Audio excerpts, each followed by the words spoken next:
buena para iluminar el día, el domingo, el día del Señor, este domingo 31 del tiempo ordinario. Escuchamos el Evangelio según San Mateo, capítulo 23, versículos 1 al 12. Jesús dijo a la multitud y a sus discípulos: los escribas y fariseos ocupan la cátedra de Moisés. Ustedes hagan y cumplan todo lo que ellos les digan, pero no se guíen por sus obras, porque no hacen lo que dicen. Atan pesadas cargas y las ponen sobre los hombros de los demás, mientras que ellos no quieren moverlas ni siquiera con el dedo. Todo lo hacen para que los vean. Agrandan las filactelias y alargan los flecos de sus mantos. Les gusta ocupar los primeros puestos en los banquetes y los primeros asientos en las sinagogas, ser saludados en las plazas y oírse llamar mi maestro por la gente. En cuanto a ustedes, no se hagan llamar maestro, porque no tienen más que un maestro, y todos ustedes son hermanos. A nadie en el mundo llamen Padre, porque no tienen sino uno, el Padre Celestial. No se dejen llamar tampoco doctores, porque solo tienen un doctor, que es el Mesías. Que el más grande de entre ustedes se haga el servidor de los otros, porque el que se ensalza será humillado, y el que se humilla será elevado. Vuelvo sobre estas palabras de Jesús, las palabras finales del Evangelio que acabamos de escuchar. Decía el Señor a sus discípulos, deja de hablarle a los fariseos y a los escribas y se concentra en nosotros, que somos sus discípulos. Nos dice: en cuanto a ustedes, no se hagan llamar maestro, porque no tienen más que un maestro y todos ustedes son hermanos. A nadie en el mundo llamen Padre, porque no tienen sino uno, el Padre Celestial. No se dejen llamar tampoco doctores, porque solo tienen un doctor, que es el Mesías. Que el más grande entre ustedes se haga servidor de los otros, porque el que se ensalza será humillado, y el que se humilla será ensalzado. Los versículos 8 al 12 del capítulo 23 del Evangelio de San Mateo. Estamos llegando al final del año litúrgico y también concluimos la lectura semicontinua del primer evangelista, el evangelista San Mateo. Y estas palabras son la introducción al discurso más duro que tiene Jesús. Casi como que lo desconocemos al Señor, que dijo él mismo, lo hemos escuchado domingos atrás: aprendan de mí, que soy manso, paciente y humilde de corazón. Pero aquí Jesús nos muestra otra faceta de su persona, las duras invectivas con que saca a la luz la hipocresía, el defecto de fondo que él advierte en estos hombres religiosos de su tiempo. Nosotros en la liturgia solo vamos a escuchar este domingo la introducción, pero yo recomiendo leer con paciencia y detenidamente y con espíritu penitencial todo el capítulo 23.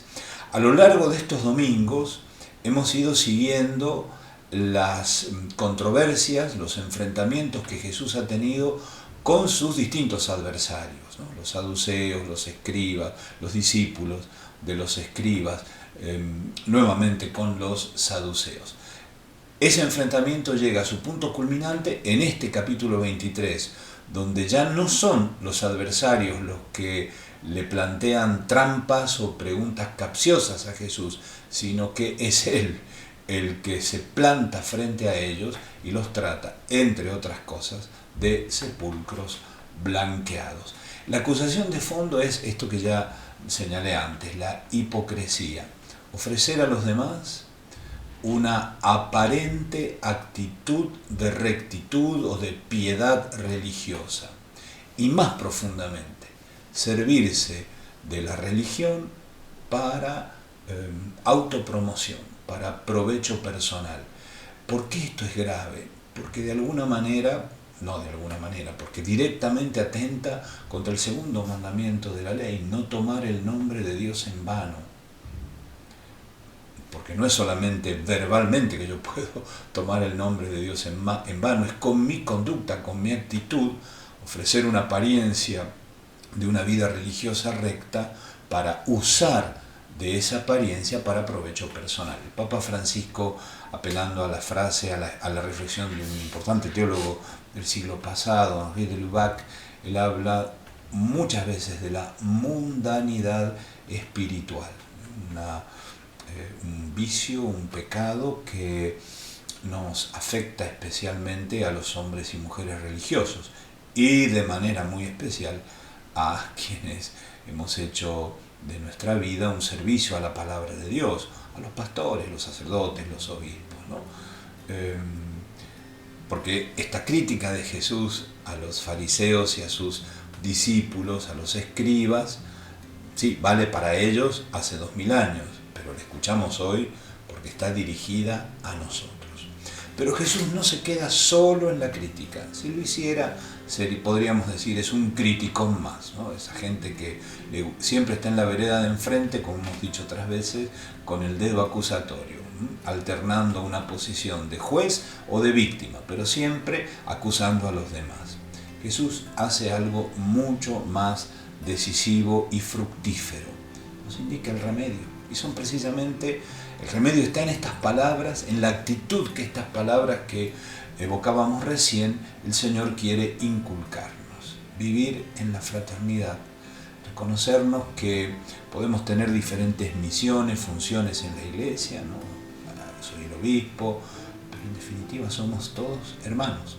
El último sínodo, el sínodo que concluyó hace una semana, es la primera fase de este sínodo sobre la sinodalidad, lo ha querido expresar de una manera plástica muy fuerte. Muchos de nosotros hemos visto esa imagen de la luminosa sala Pablo VI con las mesas circulares en torno a las cuales estaba el Papa con los cardenales, laicos, religiosos, religiosas, hombres y mujeres, buscando juntos la luz del Espíritu para discernir los caminos de la Iglesia en este tiempo difícil, complejo que estamos viviendo. Todos hermanos, buscando juntos la voz del Maestro y abiertos a su Espíritu. Por eso yo te propongo que este domingo nos quedemos como rumiando las palabras finales del Señor. Las voy a volver a repetir, rumiándolas, tratando de sacarle el jugo, pidiendo al Espíritu que nos ayude a encarnar estas actitudes. Porque no se trata de nombres, de llamar a uno maestro, a otro doctor o padre. Jesús no se queda en esa indicación que podría ser, que podríamos decir es hasta superficial. Va al fondo, va a la actitud. ¿Y cuál es la actitud? Esta que él mismo nos dice, que el más grande de entre ustedes se haga servidor de los otros, porque el que se ensalza será humillado, y el que se humilla será ensalzado. Señor Jesús, humildes y servidores, como vos. Amén. Que esta palabra buena ilumine y custodie tu día. Bendecido domingo, bendecida semana, en el nombre del Padre, del Hijo y del Espíritu Santo. Amén.